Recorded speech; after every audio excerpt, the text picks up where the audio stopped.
కాంగ్రెస్ ప్రభుత్వం కొత్త నోటిఫికేషన్ వేస్తామనడంతో ఉద్యోగాల కోసం ఉద్యమాలు చేసిన ప్రతి పౌరుడి నిరీక్షణకు తెరపడినట్టయింది.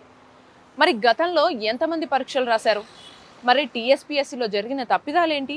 ఇప్పుడు కొత్త ప్రభుత్వం వచ్చిన తర్వాత చైర్మన్ రాజీనామాపై అభ్యర్థుల అభిప్రాయం ఏంటో తెలుసుకుందాం. తెలంగాణ వచ్చి దశాబ్దం పూర్తిగా వస్తున్న తరుణంలో నిరుద్యోగులకు టీఎస్పీఎస్సీ నోటిఫికేషన్లు చీకటి జీవితాల్లో వెలుతురులా కనిపించాయి. కొన్ని లక్షల మంది ఉద్యోగాల కోసం తపన పడుతూ పరీక్షలు రాయగా ప్రిలిమ్స్ పూర్తి చేసి మెయిన్స్లోకి అడుగు పెడదాం అనుకునే లోపే టీఎస్పీఎస్సీ పేపర్ లీక్ కావడంతో అభ్యర్థుల జీవితాల్లో మళ్లీ చీకటి కమ్మేసింది. ఆ చీకటి నుండి పుట్టుకొచ్చిన ఉద్యమంతోనే మళ్లీ నూతన ప్రభుత్వాన్ని ఏర్పాటు చేశారు. వారు అనుకున్నట్టుగానే కొత్తగా అధికారం చేపట్టిన కాంగ్రెస్ పార్టీ ఉద్యోగాల నోటిఫికేషన్లు విడుదల చేస్తామంటూ ప్రకటించింది. ఈ ప్రకటనతో అభ్యర్థుల్లో ఉత్సాహం ఉప్పొంగుతోంది. టీఎస్పీఎస్సీని ప్రక్షాళన చేస్తాం, క్యాలెండర్ ఇయర్ పెడతామని చెప్పేసి సంతోషించినామేమో, సంతోషము. కానీ ఇప్పుడు కూడా మీరు చేసినటువంటి ఈ రాజీనామా చేసారు, ఆ చైర్మన్ రాజీనామా చేశారు. ఆ చైర్మన్ రాజీనామా చేయడమే కాకుండా ఆయన మీద విచారణ చేపట్టాలా? ఎందుకంటే ఆ పేపర్ లీక్ అవ్వడం వల్ల చాలా మంది మా నిరుద్యోగ మిత్రులు చనిపోయినరు.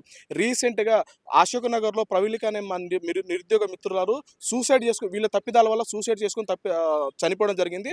ఇలాంటివన్నీ ఈ చైర్మన్ని మొత్తం విచారణ చేయాలా? ఫస్ట్ ఈ చైర్మన్ని అరెస్ట్ చేయాలి. ఎందుకంటే ఆయన మీద ఆల్రెడీ కేసు బుక్ అయి ఉన్నది, సిట్ విచారణ నడుస్తున్నది, సిబిఐ కేసు బుక్ అయింది ఆయన మీద. ఇంకోటి ఏంటంటే టీఎస్పీఎస్సీ సభ్యుల మీద వీళ్ళకు అర్హత లేదని చెప్పేసి ఆల్రెడీ హైకోర్టులో వీళ్ళ మీద కేసు విచారణ నడుస్తున్నటువంటి క్రమంలో ఆయన రాజీనామా చేయంగానే ఆయన్ని వదిలిపెట్టవద్దు.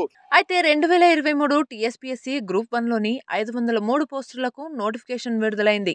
ఎంతో ఆసక్తిగా ఎదురు చూస్తున్న వారు దాదాపు 3,80,000 మంది దరఖాస్తు చేసుకున్నారు. అక్టోబర్లో నిర్వహించిన పరీక్షలో అందులో నుండి 2,85,316 మంది పరీక్షకు హాజరవగా 25,000 మంది వరకు క్వాలిఫై అయ్యారు.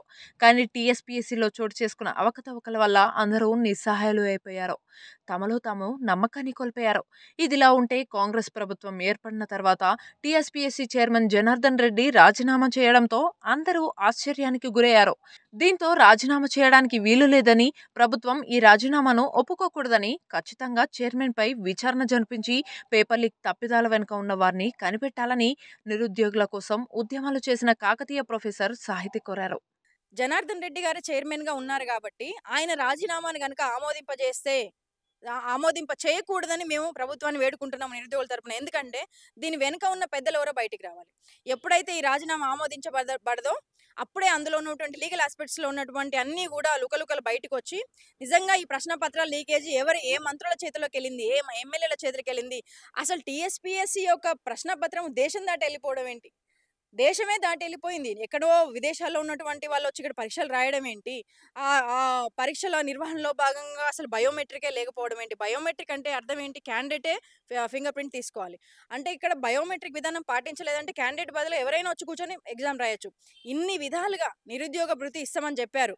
దాదాపు 1,018 కోట్లు మీరు 2018 బడ్జెట్లో కేటాయించినటువంటి నిరుద్యోగ భృతి కూడా 3 నుంచి 5 లక్షల మందిని మేము సెలెక్ట్ చేసి 5 లక్షలకు ఎక్కువైనా పర్లేదు, 5-6 లక్షలకు ఎక్కువైనా పర్లేదు అని మాజీ సీఎం కేసీఆర్ గారు అన్నారు. ఒక్కసారి కూడా మీరు నిరుద్యోగ భృతి గురించి ఎప్పుడు చర్చనే జరపలేదు. పేపర్ లీక్ వ్యవహారంలో నిందితుడు ప్రవీణ్ కు 103 మార్కులు వచ్చిన విషయంపై అభ్యర్థులు అనుమానం వ్యక్తం చేస్తే అటు టీఎస్పీఎస్సీ చైర్మన్ దాని వట్టి గాలిమాటలుగా సులువుగా మాట్లాడటంతో అందరూ ఆగ్రహానికి గురయ్యారు. ఇప్పుడు ఆ వ్యక్తి రాజీనామా చేసి తప్పించుకోవడానికి వీలు లేదని, ఏ రాష్ట్రంలో లేని విధంగా పేపర్ లీక్ చేయించిన నిందితులు ఎవరో అందరికీ తెలియాలి అని, అలాగే వారి స్థానంలో అర్హులైన వారిని టీఎస్పీఎస్సీ మెంబర్లుగా నియమించాలని కోరారు. ఇదే నిరుద్యోగుల వాదన, ఆవేదన. అలాగే గతంలో నిర్వహించిన పరీక్షల్లో బయోమెట్రిక్ సిస్టమ్ లేక, పరీక్ష రాసే హాల్లో గడియారం లేక, ఓఎంఆర్ షీట్లు సరిగ్గా లేకపోవడంతో ఈసారి పరీక్షలు చాలా జాగ్రత్తగా నిర్వహించాలని, పరీక్షలకు తగిన సమయం కూడా ఇవ్వాలని నిరుద్యోగ యువత కోరుతున్నారు. కాంగ్రెస్ పార్టీ ఏదైతే చెప్పిందో, అంటే వాళ్ళ మేనిఫెస్టోలో మేము తెలంగాణలో అధికారంలోకి వస్తే మేము ప్రతి సంవత్సరం జాబ్ క్యాలెండర్ ఇస్తాం, అదేవిధంగా గ్రూప్ 1, గ్రూప్ 2 లేకపోతే గ్రూప్ 3 అన్ని ఉద్యోగాలకు సంబంధించినటువంటి నోటిఫికేషన్లు ఇచ్చి ఇన్ టైంలో ఫుల్ చేస్తామని చెప్పేసి చెప్పడం జరిగింది. మేము ఏం చెప్తున్నాం అంటే కాంగ్రెస్ ప్రభుత్వానికి ఏదైతే మీరు చెప్పిరో ఆ యొక్క నోటిఫికేషన్లను ఇన్ టైంలో పెట్టి విద్యార్థుల యొక్క జీవితాలలో ఆగం చేయకుండా, అంటే గత ప్రభుత్వం ఏదైతే 10 సంవత్సరాల వాళ్ళ యొక్క విలువైన కాలాన్ని ఆగం చేసినటువంటి పరిస్థితి. మీరు కూడా ఆ విధంగా చేయకుండా వాళ్ళకు ఉద్యోగం వస్తే చేసుకుంటారు, ప్రభుత్వ ఉద్యోగం వస్తే చేసుకుంటారు, లేకపోతే ప్రభుత్వ ఉద్యోగం రాకపోతే వేరే ఏదైనా బిజినెస్ పెట్టుకునైనా బతికేటువంటి అవకాశం ఉంటుంది.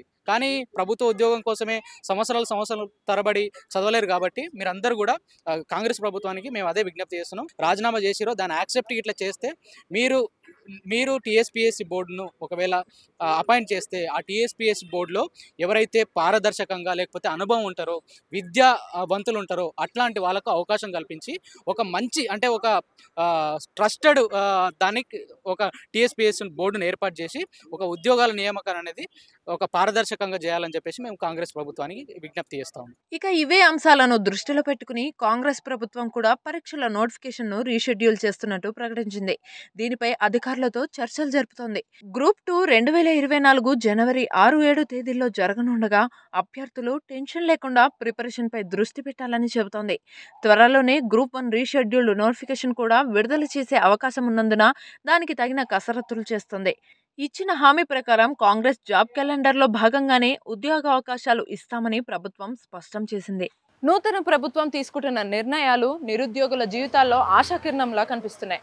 కాబట్టి ఇప్పటికే ఉన్న టెన్షన్స్ అన్నిటినీ పక్కన పెట్టేసి ప్రిపరేషన్ మొదలు పెట్టాలని గుర్తు చేస్తూ ఈ కథనాన్ని మీకు అందిస్తుంది మైక్ టీవీ.